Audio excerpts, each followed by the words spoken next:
Could I ask the folks in the back if you're going to stay here? You're welcome to do so, but sit down.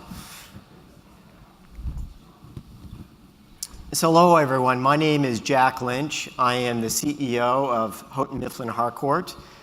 And I wanted to talk to you about K-12 education and my beliefs about education being a human business. So what does that mean? I first considered a CEO job in 1999 for an edtech company. And I had, up to that point, had really worked at the intersection of content and technology and did like a 4-year stint right before 1999 in artificial intelligence, and specifically rule-based reasoning, case-based reasoning, neural networks that ran on inference engines. And so you can imagine I approached education in the same way a lot of us did who have technology backgrounds, through the lens of zeros and ones, or Boolean algebra. And if you do that, you ask a certain set of questions to solve the education problem, right? We have performance issues, how do we solve them? And the way I approached it was through this set of questions. If every child had access to a computing device, could we make a big difference? If at-risk kids didn't have to go home to what we now call digital deserts, could we make a difference? And what can we do if we actually customize learning for every student? The movie playing in my head was the movie of 30 kids in 30 classrooms with 30 virtual teachers, right? And never mind that you can't do that physically, but if you do it with virtual teachers, you can not only do it well, addressing the needs of each and every student, but you can do it at low cost, which is a real bonus to technology. And so our theory was, if every child has equitable access to computing devices, can we deliver personalized instruction to meet the needs of each and every child at their own pace? And I think if you look at the last 15 years, the first year being the first time PISA was administered, the year 2000, which was 2 months before I actually joined that edtech company, you can see that we've kind of flatlined over the last 15 years, not only in reading and math and science. And for those of you who think it might be just a little dated because the last data point is 2015, last week the NAEP scores came out and they would support this conclusion as well. We've actually failed to improve student outcomes. Now, that is not to say we haven't done it in pockets or we haven't done it through programs, but in the aggregate, we have actually failed. Not just on a national scale, but on a global scale. So, why have we failed? It really isn't a dearth of talent. All you have to do is spend a couple of days in San Diego at this conference to know there's a lot of talent in this industry. And it really isn't a dearth of innovation, because God knows there's been a lot of innovative programs in K-12 education. So what is the reason we've failed? Is it because teachers are late adopters of technology? I hear that a lot. Does anybody believe that that's the reason why we failed, is teachers are late adopters of technology? A lot of people say that. A lot of people at cocktail parties approach me and say, that's because teachers are late adopters of technology, right? I say, no, that's not the reason. Or is it we haven't really come close to perfecting personalized learning through artificial intelligence? I wish I had a quarter every time artificial intelligence was mentioned, even by me, over the last couple of days. And it really is the rage, not only of this industry, but if you go to any vertical industry, everybody is talking about the impact of artificial intelligence. And it's the panacea. It's not only a panacea for education, it's a panacea for healthcare, it's a panacea for everything. And then finally, how many of you believe that we're aiming our technology firepower in the wrong direction? Or at least we're not hitting the mark? How many of you think that? Just raise your hand. Okay. Did I bias you in the answer to that question? That's what I believe. I believe that teaching and learning is a social emotional experience where the teacher plays a leading role and technology plays a profound, important role, but nevertheless a supporting role. And so why is that? A lot of us who've been in classrooms day in and day out, we see adaptive sequencing engines. And we see what happens when you put kids in a computer lab and they have device-mediated and isolating learning experiences, a steady drip of them. Kids crave human connection. Not only human connection with their teachers, but human connection with other students. And that's the reason why teachers are having the most impact. Not just because it's a romantic idea that teachers are having a great impact in education, it's because the data shows that teachers are having the most impact in education. This is John Hattie's most recent effect size research that he did at the end of 2017. And what you can see is the most impact is driven by a teacher who is committed to high standards and provides incredible support to her students. And if you look at individualized instruction, and if you look at one-to-one initiatives, equitable access to computing devices, I think all of us would agree those are two very important factors. They do not come close to the impact of the teacher. So what if we look at the very same data through a different lens? A lens where we place the teacher and the student at the center. We would ask very different questions. Questions like, what instructional challenges do teachers face on a daily basis? How can we create greater teacher capacity? And how can we help teachers meet the needs of each and every child in her classroom? So let's take those questions one at a time. This was a study done by McKinsey last year. They used big data analytics on science instruction and produced rather surprising results. Throughout the country, we're talking about the importance of inquiry-based instruction right now. And one of the things they found is inquiry-based instruction, problem-based problem solving, constructivist approaches, project-based learning, all fall into that category of inquiry-based.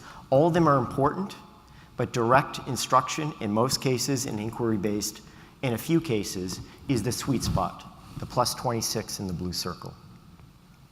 Now, what if we had learning science and data within lesson planning that allowed teachers to figure out the right mix of methods for the right class, whether it's whole class or group instruction or even personalized instruction? Wouldn't that be a good use of technology? Recently, we're in the midst of doing an ethnographic study looking at the impact of technology in the classroom for teachers. And these are just some initial findings, but what you can see is that teachers have a roller coaster when it comes to their energy throughout the day, where they're most engaged in green and where they're most stressed in red. What if we use technology to unburden the teacher so she is not focused on lower value ministerial activities and allocated more of her capacity to higher value activities, like one-to-one instruction, like group instruction? And what if we could do that in a way that will allow her to maintain her energy reserves throughout the entire day?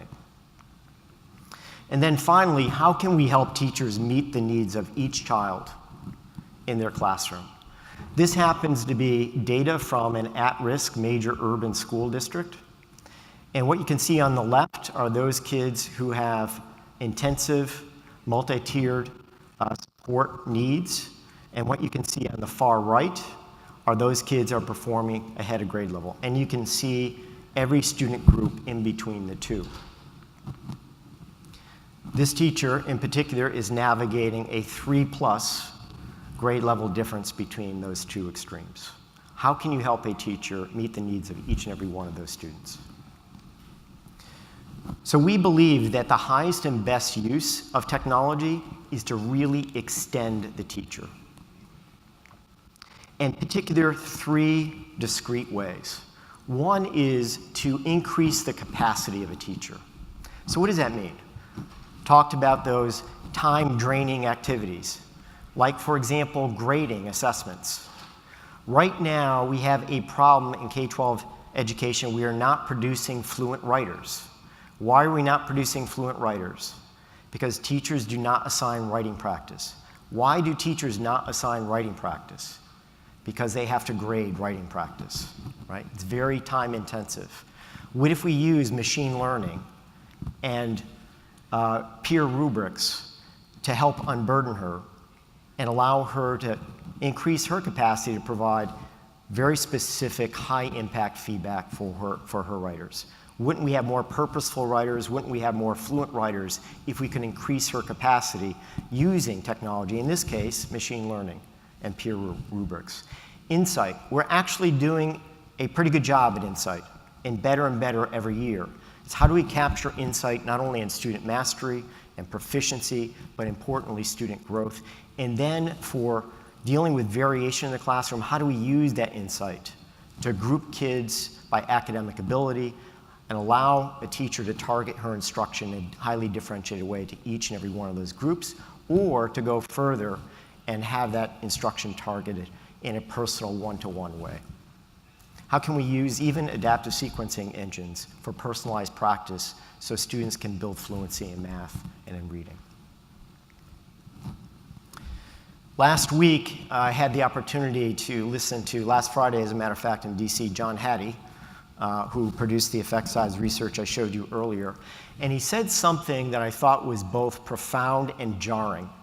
And he said, for the last 20 years, we in the education community have been engaged in distortion. And the distortion is that we believe that these are the best schools in the country. On the left, on the y-axis, you see achievement. So think of that as proficiency, above proficient, below proficient on the midline. And what he's saying is really, the great schools are not the most proficient schools. The great schools, look at the x-axis, are the schools who are achieving the greatest growth.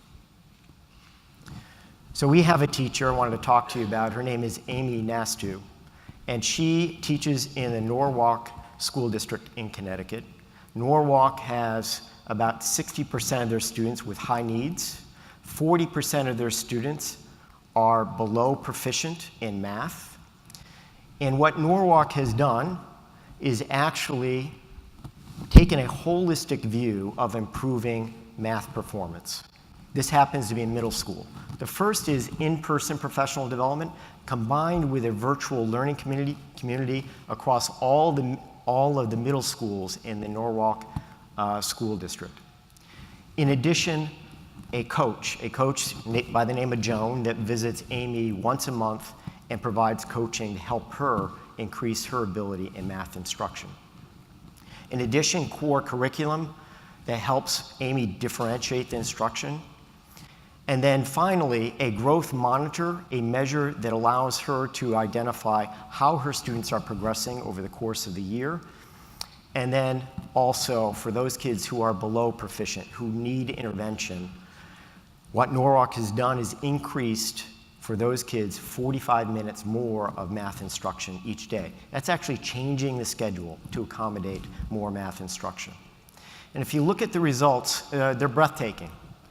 Really amazing results. I won't go through them, you can read them, but significantly above the national norm. And then when you look at Connecticut, this is a school district, only one of 6 in the entire state of Connecticut who scored more than 5 points above the norm in their Smarter Balance summative assessment. Pretty striking results from the school district.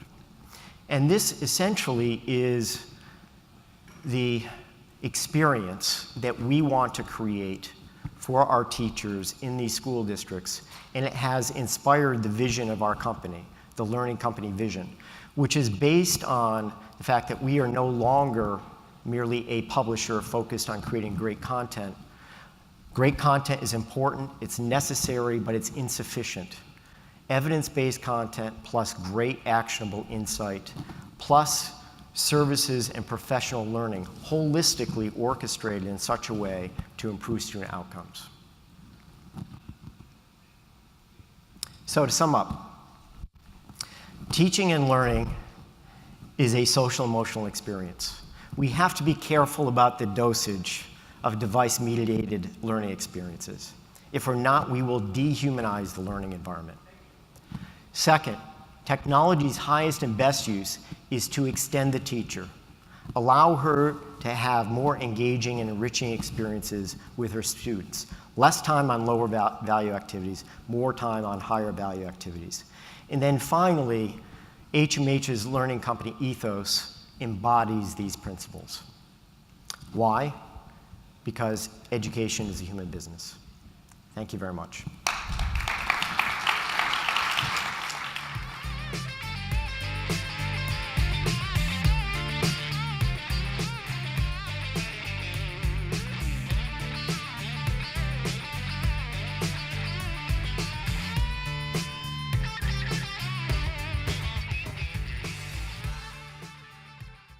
Good, I'd be happy to. Questions?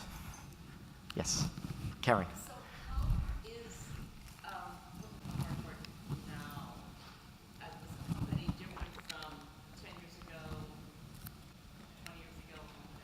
Yeah. Curious, because things changing. Yes. Well, I think in a few material ways.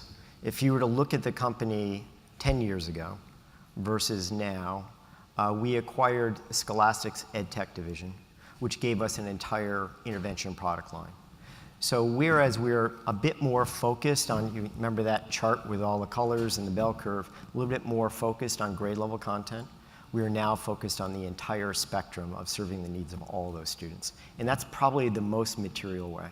I think secondly, one of the things that's really important to us as we move forward as a company is when we provide a core solution to a school district, we're not thinking of that core solution as an online textbook or a physical book. We're thinking about that as a solution that incorporates evidence-based content as well as assessment, as well as professional learning, all holistically brought together. And I think that's a different way for us to go to market. It's very different for us in the way we think about putting the solutions together, and also the DNA in the company that's required to pull that off. We have a chief learning officer now. We have learning scientists. We have data scientists. We have psychometricians, all focused on the entire business, not just a discrete piece of it. Other questions? Yeah. So in addition to what you just described from the core talent sets, where do you source the content, the direct learning content? Yeah, I mean, a lot of the content that we source is our content that we create. And so that's, I would say, a lot of the content. If you look at one of our divisions, Heinemann, a lot of that content is authored content. Fountas of Pinnell, Jen Saraballo, Lucy Calkins, so those are our authors. And then we also have every intention to link to great content that may be open educational resources content to focus on improving student outcomes. See, when you change the aim to outcomes versus great content, you'll do whatever you need to do to improve student outcomes. It's not, you don't see it as through the lens of great content. That's one piece of the puzzle.